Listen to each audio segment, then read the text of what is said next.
How to get Meta AI in WhatsApp. As you guys know, WhatsApp is now owned by Meta, so you can activate Meta AI on WhatsApp as well. To do that, you first need to make sure that your WhatsApp is up to date. So just go to your Play Store and make sure that it's up to date.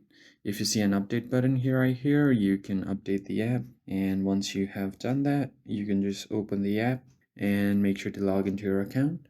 Then you can just open your community or any group chat. And here, what you want to do is type in @Meta AI.